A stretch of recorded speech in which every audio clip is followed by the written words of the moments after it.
Heinrich Klaasen. ఈ పేరు వింటేనే ఏదో తెలియని ఒక వైబ్రేషన్. ఎస్ఆర్హెచ్ కొడుతున్న టైంలో కూడా క్లాసన్ గెలిచాడు. ఐపీఎల్ 2023లో బర్త్ గుర్తింపు రాలేదు. అందరూ చేతులెత్తేసిన మ్యాచ్లో కూడా పోరాడి గెలిపించాడు. కొన్ని మ్యాచ్లు అయితే ఎడ్జ్ దాకా తీసుకొచ్చాడు. అసాధ్యం అనుకున్న మ్యాచ్లు కూడా సుసాధ్యం చేసి చూపించాడు. ఎస్ఆర్హెచ్ విజయాల్లో ప్రస్తుతానికి కీ రోల్ ప్లే చేస్తున్నాడు. ఒకప్పుడు టీమిండియాలో T20 మ్యాచ్ల్లో సూర్యకుమార్ యాదవ్ ఎలాంటి రోల్ ప్లే చేసేవాడో అలాంటి రోల్ ప్లే చేస్తున్నాడు. బట్ సూర్యకుమార్ యాదవ్కి ఇతనికి ఒకటే తేడా, స్ట్రైక్ రేట్లు, యావరేజ్లు అన్నీ సేమ్. బట్ ఇన్నోవేటివ్ షాట్స్ విషయంలో మాత్రం సూర్యకుమార్ యాదవ్ ఇన్నోవేటివ్ షాట్స్ ఆడతాడు. హెన్రిచ్ క్లాసన్ క్రికెట్ షాట్స్ మాత్రమే ఆడగలడు. అయితే హెన్రిచ్ క్లాసన్ అంతకుముందు ఎక్కడ ఆడాడు, ఎస్ఆర్హెచ్కి ఎలా దొరికాడు, అతని ఇంపాక్ట్ ఎలా ఉండబోతుంది అన్నీ ఒక లిఫ్ట్ చేసేద్దాం. హెన్రిచ్ క్లాసన్ ఐపీఎల్ 17లో ఈ పేరు మారిమోగిపోతుంది. ఇప్పుడు అతడు ఆడిన ఆ 2 ఇన్నింగ్స్లు అలాంటివి. మరి ఐపీఎల్ చరిత్రలోనే అత్యుత్తమ స్ట్రైక్ రేట్ కలిగిన బ్యాటర్లో అతడు ఒకడు. అలాంటి ఆటగాడిని గత సీజన్లో సన్ రైజర్స్ హైదరాబాద్ చేజెక్కించుకొని జాక్పాట్ కొట్టింది. ఈ సీజన్లో తొలి మ్యాచ్లో సన్ రైజర్స్ను గెలుపు అంచుల వరకు తీసుకెళ్లిన క్లాసన్ రెండో మ్యాచ్లో విశ్వరూపమే చూపించాడు. కోల్కతాతో తొలి మ్యాచ్లో 63 పరుగులు చేసిన క్లాసన్ ముంబై ఇండియన్స్పై అజేయంగా 34 బంతుల్లో 80 పరుగులు సాధించి ఐపీఎల్ చరిత్రలోని సన్ రైజర్స్ అత్యధిక స్కోరు చేయడంలో కీలక పాత్ర పోషించాడు. నిజానికి 2018లోనే క్లాసన్ ఐపీఎల్ ప్రయాణం ఆరంభమైంది. రాజస్థాన్ రాయల్స్కి ఈ వికెట్ కీపర్గా బ్యాటర్గా కనీస ధర 50 లక్షలకి కనుగొంది. అయితే స్టీవ్ స్మిత్ స్థానంలో అప్పుడు ఈ జట్టులోకి వచ్చాడు. అరంగేట్ర సీజన్లోనే ఈ దక్షిణాఫ్రికా స్టార్ పెద్దగా రాణించలేకపోయాడు.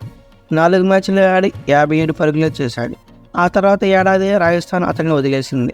వెంటనే రాయల్ ఛాలెంజర్స్ బెంగళూరు దక్కించుకుంది.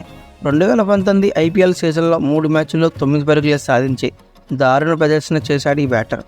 దీంతో ఐపీఎల్లో అతడి కథ ముగిసినట్లే కనిపించింది. దీనికి తోడు కరోనా మహమ్మారి కూడా రావడంతో ఈ టోర్నీ పూర్తిగా జరగలేదు. ఈ విరామంలోనే ఆర్సీబీ జట్టు క్లాసన్ విడిచిపెట్టింది. ఆ తర్వాత 3 ఏళ్లు క్లాసన్ మళ్ళీ ఐపీఎల్లో కనిపించలేదు. ఈ సఫారీ బ్యాటర్ ఏ ఫ్రాంచైజీ తీసుకోదేమో అనిపించింది. కానీ 2023 వేలంలో సన్ రైజర్స్ హైదరాబాద్ క్లాసన్ని ఏకంగా 5.25 కోట్లు పెట్టి కొనుక్కుంది. అతడికి ఇంత డబ్బా అన్న వాళ్ళు ఉన్నారు. ఈ డబ్బులకు న్యాయం చేస్తూ క్లాసన్ చెలరేగుతున్నాడు. బ్యాటింగ్లోనూ కాదు, కీపింగ్లోనూ సత్తా చాటుతున్నాడు.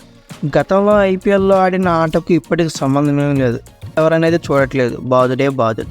2023 ఐపీఎల్లో సన్ రైజర్స్ సత్తా చాడకపోయినా క్లాసన్ తన మార్కు చూపించాడు. బెంగళూరుతో మ్యాచ్లో 51 బంతుల్లోనే సెంచరీ చేసి ఔరా అనిపించాడు. ఈ సీజన్లో 12 మ్యాచ్ల్లో 448 పరుగులు చేసి సత్తా చాటాడు. సన్ రైజర్స్ తరపున అత్యధిక స్కోరర్గా నిలిచాడు. అయితే తాజా సీజన్లో తొలి 2 మ్యాచ్ల్లో 2 విధ్వంసకర ఇన్నింగ్స్లతో అదరగొట్టాడు.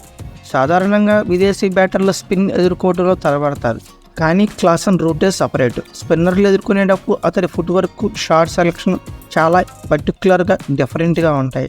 ఉపఖండ బ్యాటర్ల మాదిరిగా ఏమాత్రం తడబాటు లేకుండా స్పిన్నర్లను ఎదుర్కొంటాడు క్లాసన్. క్రీజులో ముందు కదులుతూ బంతిలు ఎన్నుకోవడం క్లాసన్ ప్రత్యేకత. అయితే ఈ లక్షణాల్లో స్లోగా ఉండే భారత పిచ్చులపై అతన్ని ప్రత్యేకంగా నిలబెడుతున్నాయి. విదేశీ బ్యాటర్లు స్పిన్ బుట్టలో పడితే అతడి మాత్రం స్పిన్ వస్తే చాలు పండగ చేసుకుంటున్నాడు. నిర్దాక్షిణ్యంగా విరుచుకుబడి 6లు బాధేస్తున్నాడు. క్లాసన్ స్పిన్నర్లు చదివినట్లుగా ప్రస్తుత తరం బ్యాటర్లు ఎవ్వరూ చదవరు. లెంగ్త్ను బాగా పసిగట్టి దానికి తగ్గ షాట్లను సిద్ధం చేసుకుంటాడు.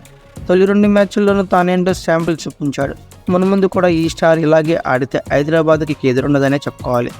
అయితే ఐపీఎల్ 2017 సీజన్లో ఎస్ఆర్హెచ్ కప్పు కొడుతుందని మీరు అనుకుంటున్నారా? కామెంట్ బాక్స్లో పిన్ చేయండి. అలాగే ఈ టీంలో కానీ ఏ ప్లేయర్ వచ్చేకి మంచి ఇంపార్టెంట్ రోల్ ప్లే చేస్తాడు అనుకుంటున్నారో అతని పేరు కూడా కామెంట్ బాక్స్లో పిన్ చేయండి. ఈ వీడియో కనుక మీకు నచ్చితే లైక్, షేర్, కామెంట్, సబ్స్క్రైబ్ చేసుకోండి. ఈ వీడియో కనుక మీకు నచ్చితే like, share, comment plus subscribe చేసుకోండి. అలాగే పక్కనే ఉన్న బెల్ ఐకాన్ ఒకటి మాత్రం మర్చిపోకండి. Thank you for watching.